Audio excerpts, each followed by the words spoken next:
Chicaness Avenue. Hey, mabuhay! Alam nyo na, opening number lagi yun. Congratulations! Ayan. For Paolo, how was the journey of gaining weight and then losing weight for this Oo nga, series? kamusta yun? Tapos nagbaboxing pa siya sa mga eksena. Hindi madali syempre. Dahil at the start of the show, upon pitching it to me, nag-ready na kagad ako to gain weight. And part of that, of course, you lose other projects. You can't do other projects because you're big. You can't you're heavy. So, ang dami talagang naapektuhan eh. But it's just parang iniisip ko lagi, it's for the show, para dito sa show. Tapos pagkatapos nun, kailangan ko pang magpapayat. So, doble hirap. Sabi ko, yung usapan, ganito katagal. Tapos pabawas ng pabawas yung mga days na binibigay na palugit sa akin. So, sabi ko, ayoko mapahiya. Gusto kong maiba yung itsura ko dito sa face na to nitong show, nung serye. So, ayun talaga, nag-crash diet ako, worked out, non-stop, rigorously. Well, and at the same time, I was training for boxing as well para dito sa show. And that was the second. And meron pang isang phase ulit kung saan nagpapayat ulit ako for the latter part of our show. So we could complete it. So there are tatlong beses ako dito. And it was hard. Mahirap, hindi madali. But iniisip ko lang na lagi, gusto ko lang talagang ibigay yung dedication ko dito sa show na to. And parang maiba rin kasi I don't think it's been done in Philippine TV before. So it's something also to inspire, future actors or the younger generation. I hope they can see the effort and all the effort I gave and hope it inspires people to do better in the future.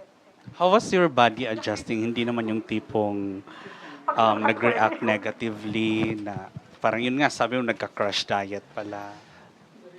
Medyo kasi syempre kapag nag-crash diet ka, hindi ka rin naman fresh, kumbaga.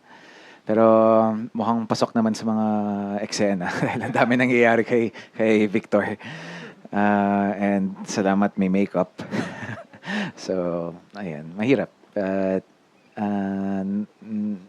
ayun lang talaga. So, I lost a lot of weight within a small time period. Congrats, in fairness. Salamat. Kasi at least sa huli, ay, ang yummy ulit. Ganyan. Yun naman pala. Ang yummy. Ayan. Ikaw palang sasalo. And last na lang sa'yo, Kim. Ay, congratulations. Grabe yung first time ko naasar sa'yo. Ay!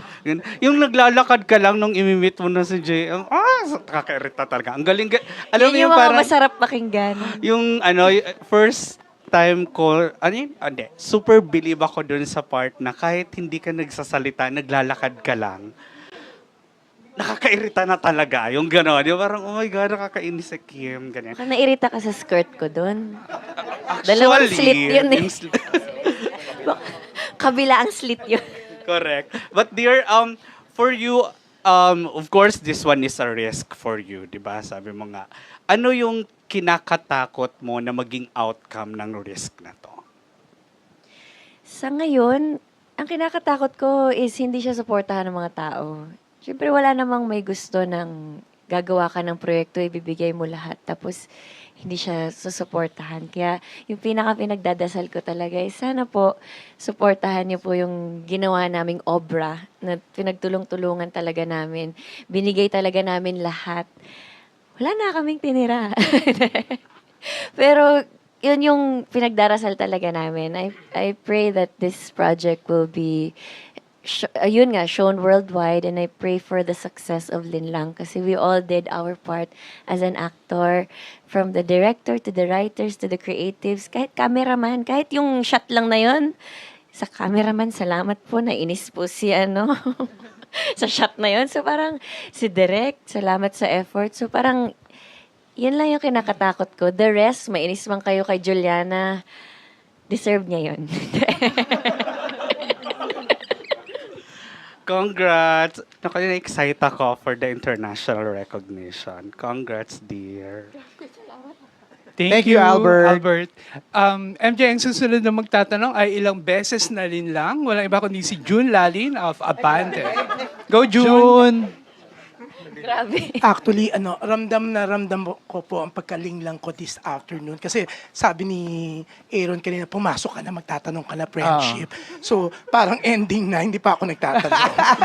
June, naka-live stream tayo. Save the best for last now naman. Actually, June. wala na ako may tanong. Dahil parang nagtanong na Naubos lahat. Pero, ang hirap tapatan ng mga nagtanong, di ba? Pero eto, kasi kanina sinasabi niyong lahat na nalindang kayo, hindi niyo naman dinidinaya. Pero, during a relationship ba, ay, darling, huwag naman maingay. Ako na nagtatanong. Oo, ha? Okay. Kasi parang tinatalubugan mo ako sa live stream. Damn. Hindi, pero kayo ba, during a relationship po ba, nakaramdam kayo na nililing lang na kayo, pero mas gusto nyong magpaka-martyr, magkunwaring dahil sa in love na mahal din kayo ng isang tao, pero naramdaman nyo rin na, may iba tong intention sa akin, pero hayaan mo na, di ba? So, during a relationship, unahin natin si Kyla yan. Kyla ba o Kayla? Kyla po. Kyla, Yes, yan. thank you. Whew. Opo, na-experience ko po yun. And, but I'm still proud of myself because when it came to a point where I needed to decide whether or not to walk away, pinili kong to walk away. So, So, ayun. tinanggap mo naman. Mm-mm. Hindi ka tuluyang nagpakatanga. Hindi na po. Mahirap po gawin yun. Nakakasira po ng bait.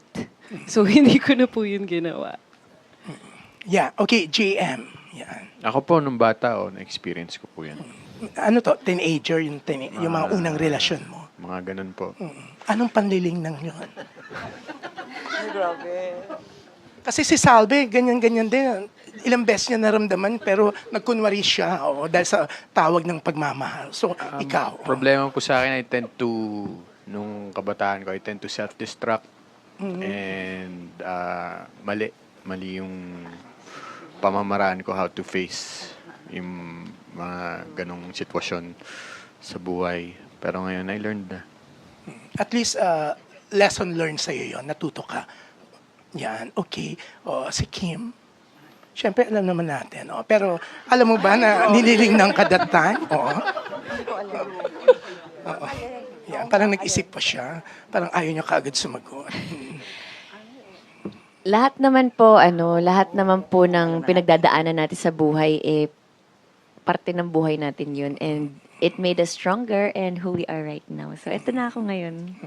Yan. So, hindi mo pinagsisihan yun na hindi ka kaagad nag-react kahit alam mong nililingnang ka na. Kalimutan ko na, nag-amnesia ata ako. Ano ba yun? Okay, Pao. Nangyari na rin nung kabataan ko, pero parang habang nagmamature ka sa buhay mo, parang mas nakakagawa ka ng mga mas tamang desisyon, and parang mas madali nang gamitin yung utak natin, kumbaga, rather than given to what we feel. Yan, ang bongga ng pagkakasabi nila nung kabataan, nung teenager, piling tuloy namin, ang tanda-tanda na namin. Okay? Bago si Inay Maria, si Miss Ruby, yan, favorite ni Salvi si Miss Ruby sa Extra. Salamat ho. Opo, naranasan ko na yon paano maging tanga at talagang in-extend yung pagiging tanga. And while you're going through that, hindi mo naman nakikita ang sarili mong tanga kung hindi nagmamahal lang. Until kinailangan na ng I call it divine intervention because one day, for no reason at all, hindi naman kami nag-away noon, hindi naman ako binugbog that day. I just walked away. And I just led a new life. Nagsimula ng panibagong buhay. Ganun po. Yan, bago si Inay Maria, si Direk Jojo. Si Direk FM, hindi ko natatanungin kasi alam naman natin masaya siya sa love life niya. Oh. So, ikaw, Direk. Oh. Ito si Direk, parang ang dami-daming love life. Oy? Oh. Kasi when you're in a relationship, di ba, parang sinabi nga, hindi mo naaano yung mga butas ng kapartner mo. So, yun, tanga ka nga pala. Pero, on a certain day, kakatok na I had enough. Parang ganon. So, So, enough is enough. Oo, yung ganon. Di ba, June? Pero ang bongga ng pagkakasabi mo ng butas Oh. Di ba? Pero yaan, syempre the one and only Diamond Star, Marisa Soriano, yaan. Naku, nangyari na nga yan sa akin, anak. Hindi mo gustong ulitin. Kasi baka yung susunod mapatay mo na. Mapakain mo ng dollar killer o ano man. Di ba? Etching lang, etching. Pero Etching lang yun. yung nararamdaman mo yon na nililingnan ka na, kalabit ka ng kalabit. Oh my gosh. Oh.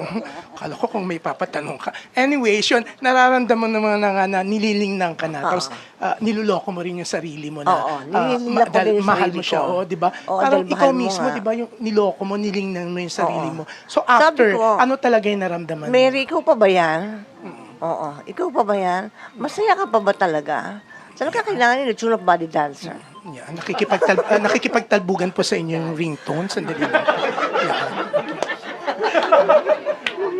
Tsaka sabi mo nga, Inay, di ba? Yeah. Ang germs hindi binibaby, pinapatay. Yeah, oo nga. Di ba? Pinapatay ang mga germs. So, pero, yan, hindi mo naman naisip na sampal-sampalin yung sarili mo. Kasi yung iba, ang dami gusto magpasampal sa'yo eh. Oh. Hindi mo ba, Ay, di ba? hindi, Kasi hindi. dati naramdaman ko nilingnang ako, na natanggap ko na, ginupit-gupit ko yung buhok ko. Sabi kasi ni Aaron, gupit-gupitin mo para mawala yung sama ng loob mo. Anong ginawa mo? Wala. Wala lang. Wala.